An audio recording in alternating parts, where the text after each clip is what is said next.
Welcome to the Tech Transfer Podcast. This is Dave Brown. I'm here today with Colleen Kohler, who's been on the podcast before talking about iEdison, and she is here to give us a deeper dive and provide some really practical information for people who are working in tech transfer. So, Colleen, what do you have in mind today? The particular thing that I want to look at is utilization reports that suddenly came that will be due as of 12/31.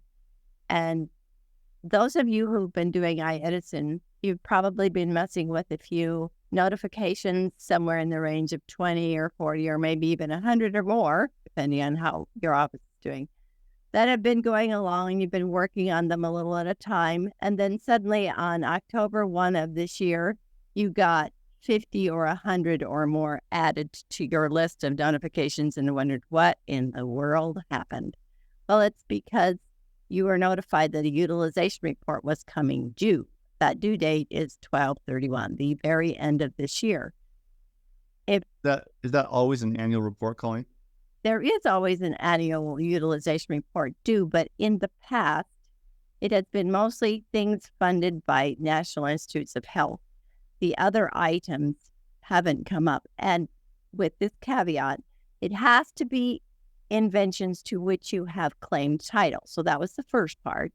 The second part has been, it was mostly NIH that put out the notifications about utilization reports being due. Now it's any funder that has an invention where you have claimed title.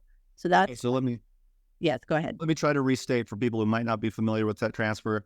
So what happens is universities receive federal funding for research, and as soon as you receive that type of funding, there are all these federal requirements that apply, including the bi-dole requirements that you report on how the technologies are being used that have been funded with this federal funding. And then you have to turn in reports, and what you're talking about is notices from the federal agencies that a report is due. Is that right? Yes, and utilization reports are specifically information about whether or not you have licensed the invention, and if you have licensed, whether or not it's been manufactured. That's what utilization reports pertain to. And we're doing a screencast here, so if you're watching the video, you should be able to see exactly what Colleen's clicking on. So first of all, I just want to generally go, how do I go into iEdison, just in case you're a newbie? So I put in iEdison in the search, and this is what comes up here. I click on iEdison, and I get the opening page to iEdison. I'm going to make one little step aside for just a moment. That's not about utilization reports. I know sometimes when you go to report an invention and you want to put in the format correctly for your grant number, here's how you find out the correct formats for grant numbers by agency, because it took me a long time to figure out where this was and be able to go back to it on purpose when I wanted to. So we have these listings along the left side here. And one of the listings is iEdison user guide right here. Click the plus and it drops down to organization and agency user guide. We want the organization user guide. Click on that, and there is another plus here by general topics. Click on that, and if you go down right here, it says grant format. Click on it, and then by every agency, you will see the correct way to do the grant format. You can look at the grant information to get that. Okay, just wanted you to see that because sometimes it's nice to check formats before you have to even start. And most agencies do use iEdison. That's why we're using it, right? Most of the ones that I see, one of the exceptions that I ran into recently. NASA, that was one. Oh, I didn't find them on here, and so you'll have to communicate with them. You'll have to go to whomever at your university or your organization gets the funding and go look at the funding paperwork, and you'll find a contact person in there. Utilization reports are not new, but the questions have changed and they're answer dependent. Depending on how you answer, you will get different questions.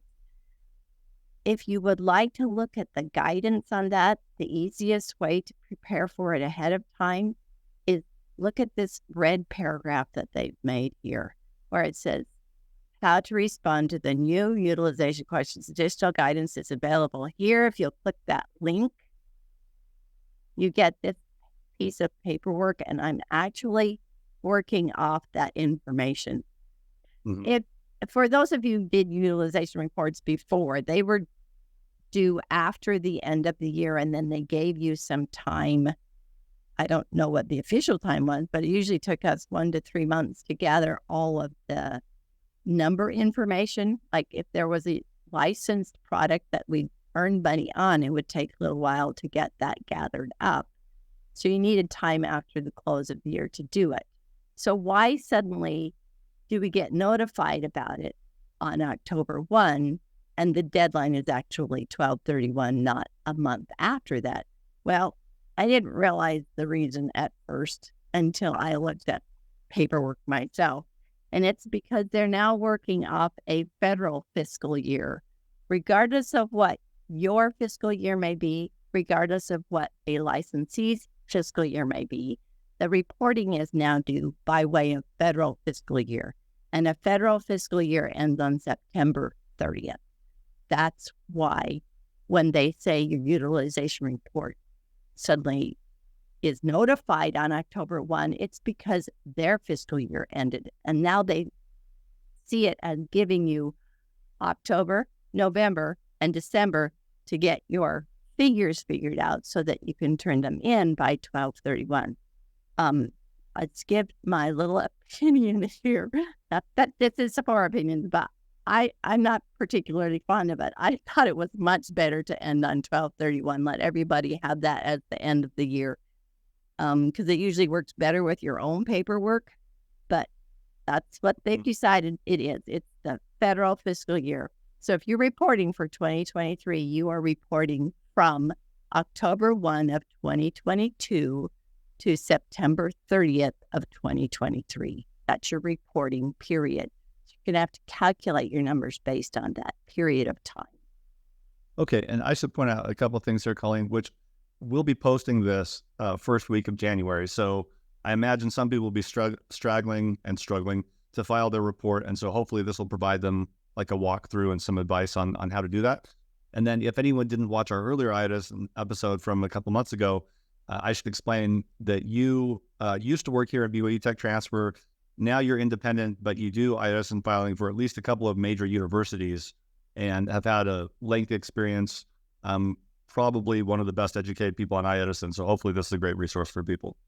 I hope it is. And I would like to say, I expect there will be all sorts of organizations lagging in the reporting for this first time around. Yeah. Let's go back. Because you're wondering probably how you even do the iEdison. I'm going to have to do a login. Okay, so I am logged in, and if you go over to the side dashboard, roll down here, search, manage report, note that one of them is utilization. So that's how you can do a utilization report. You could also be inside of an invention already and get the utilization report there. But you can see it's right along here, along the dashboard. So no problem. And then you start your answers. Obviously, the invention report number can lead you right to the page that you want, and you begin to add your utilization report. Okay, so we said the easiest way to get down on this large list of utilization reports that something can do for you is to answer the first question as to whether or not it's licensed. If it's not licensed, the only other thing you have to do is talk about the stage of development, and the choices will come up for you in a drop-down list. Okay, Colleen, is this all going to be like one survey on one page, or are you clicking from question to question?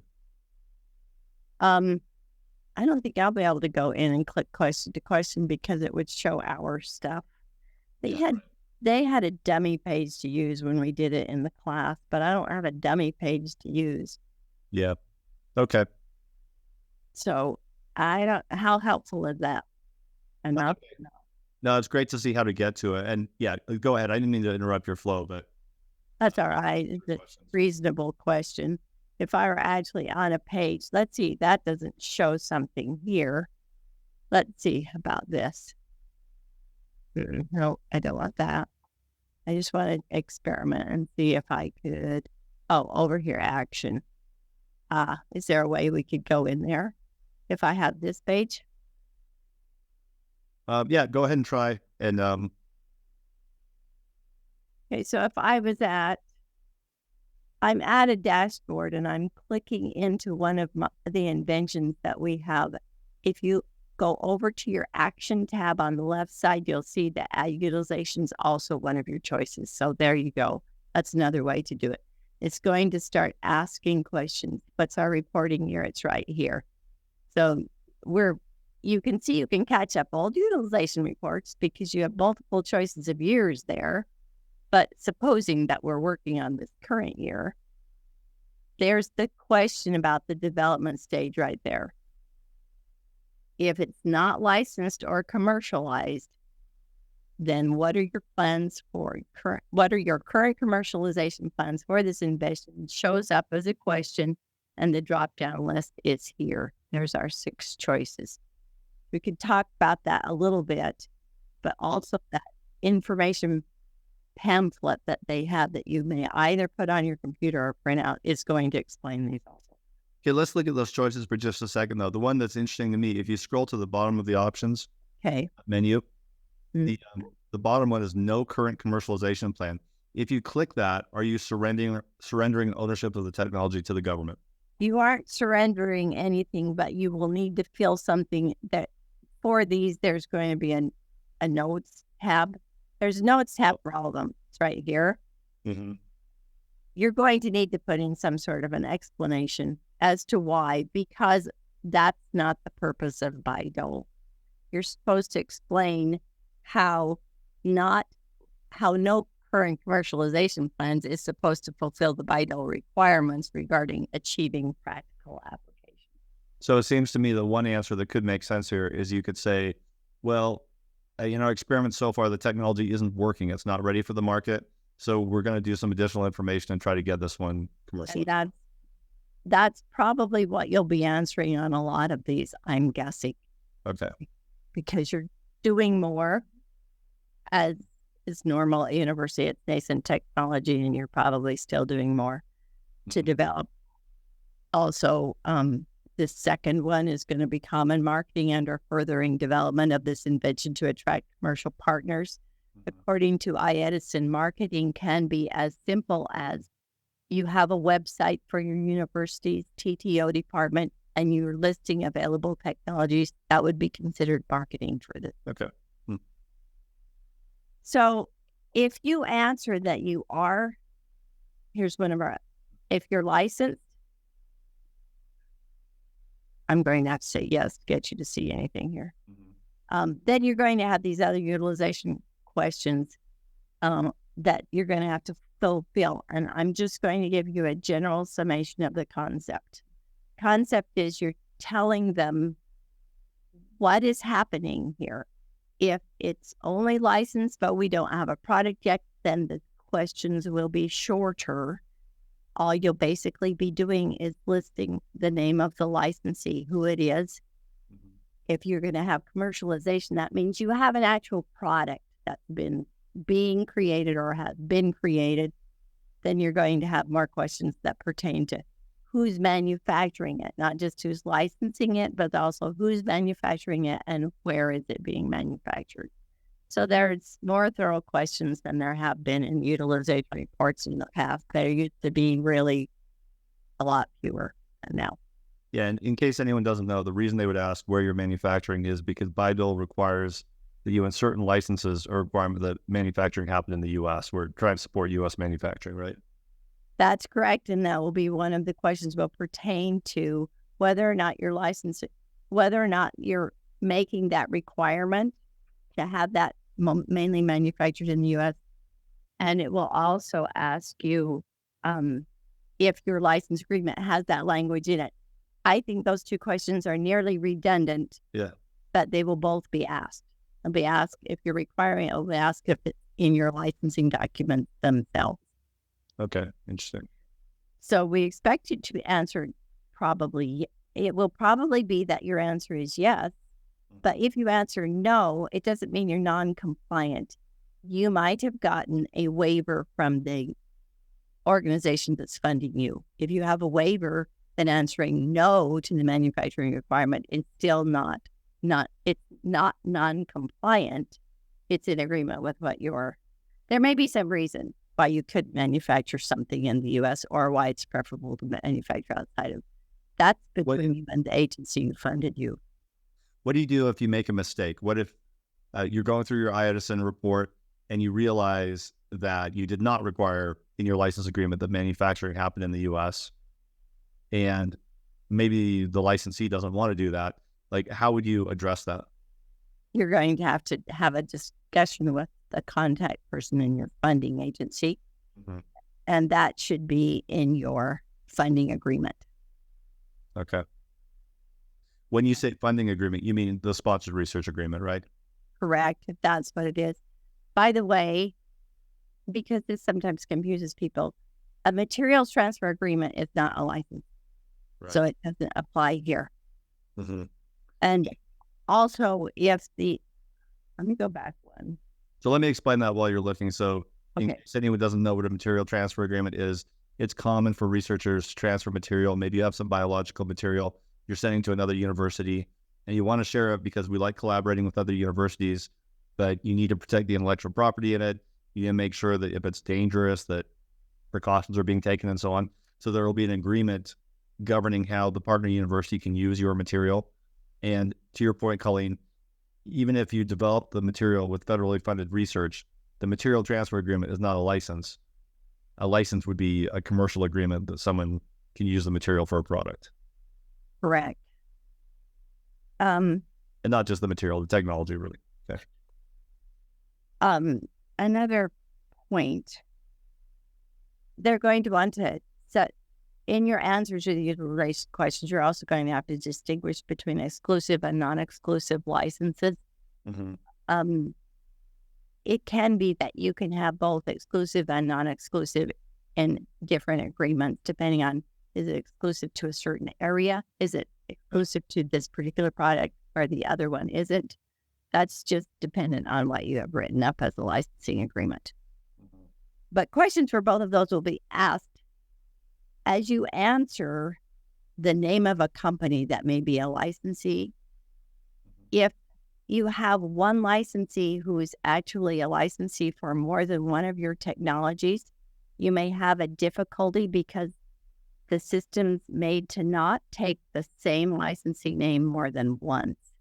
So the way to deal with that is to say widgets 1, widgets 2, put something at the end of the name of licensee. If you have to repeat a licensing name, you're going to have to put something at the end of the name to distinguish it so it's not exactly the same name. Is that just a glitch, or is there some reason they would want you to only use each company once? I don't think they see it as a glitch when they were talking about it in the training that was online. They said, suggested things like ABC1 or ABC2 or ABC in Nevada versus ABC somewhere else.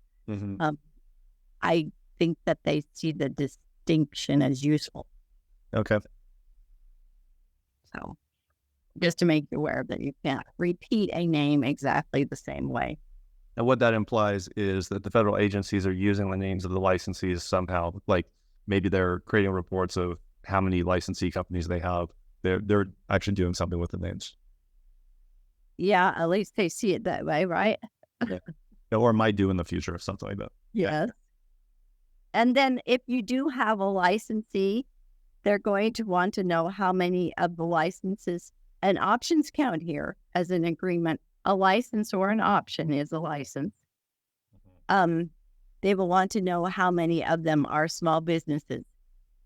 They provide a link for you to look up what the SBA requirements are for small businesses, but I'm just going to give you a summary, which is the same as it's been for a really long time, which is a company with less than 500 employees. Okay.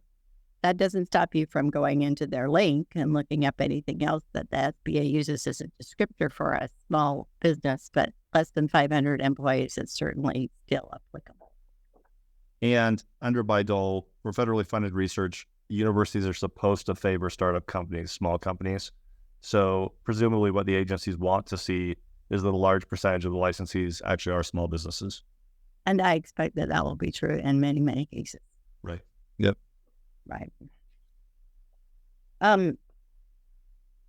Let's see. It seems, yes. One other thing I wanted to say, because we said MTAs are not licenses, but we said licenses and options are both licenses. Yes. Also, if you had a license or an option that was only present for maybe 2 months out of the full reporting period, it's still considered that licensed is the correct answer. You may not have earned anything off of it. It may not have lasted very long, but the answer is still licensed, and you're still going to need to answer the questions that pertain to that licensing period. Okay, and Colleen, some people might wonder what's a license versus what's an option. I'm going to give you kind of business definition and then tell me if this is consistent with iEdison. So a license is an agreement where you're essentially renting commercial use of your intellectual property to a third party. You enter into an agreement with the company, they can use your intellectual property to create commercial products, where an option agreement will typically be an exclusive right to negotiate a license deal with you. So you'll have a period where for 6 months, we're not going to negotiate with anyone else about this agreement. At any point during that time, option E, you can exercise your right and enter into a license agreement with us. Is that consistent with iEdison? It is. It's the same meaning, yes. Okay. So if you have something that is licensed, then the questions are going to pertain to the money that you make from the license. And maybe that isn't anything. You may not have been compensated yet. But if you are compensated, then your gross income is what they're going to ask about. And remember that gross income doesn't mean patent cost reimbursement. So most of the time you've made an agreement somewhere that your patent cost reimbursements are paid, and then you get paid on top of that. So there could be an exception to, this is usually an easy calculation because you usually know what you want reimbursed first. But let me point out that there's kind of an exception to this. If it's considered recoupment of expenses out of a license fee, and I'm going to tell you the very example they list in their paperwork. A licensee sends you an upfront fee of $20,000. The license agreement is silent on the reimbursement of patent expenses, but you have patent expenses of a little over $17,000, and you use the upfront fee to recover those patent expenses before you distribute income. In this case, the full $20,000 would still be counted as income because your license agreement did not specifically state that you are getting patent cost reimbursement. Right. Okay, that's super interesting. In every case I've ever seen, almost every case, a license agreement will specifically provide for patent reimbursement. And this exception would make you want to be very careful that you state it just that way in your agreement. Yeah. So for people filing the utilization reports, this seems like a pretty complete overview. Is there any other trick or tip that you would give them? Yes, that the NIH, if you have funding from NIH, gets an additional question that the other ones don't have, and it's not in that paperwork that I mentioned you can get to right online in the link. Can you scroll down? I think we can almost see it. So the supplemental question for the NIH is the commercial name of any FDA-approved products. So specifically FDA-approved products. They want to know the name. And Colleen, will you scroll down to it on your page? We can almost see it. It's just at the bottom, I think. Ah, you're right. Thank you. Go. That's it. Okay. Yeah. So it is limited to just FDA specifically approved products. Okay. Would a lot of FDA approved products would go through would result from NIH funding, but not all of them. I wonder why NSF or someone doesn't have this question. Maybe they just haven't thought of it yet. Yeah, okay.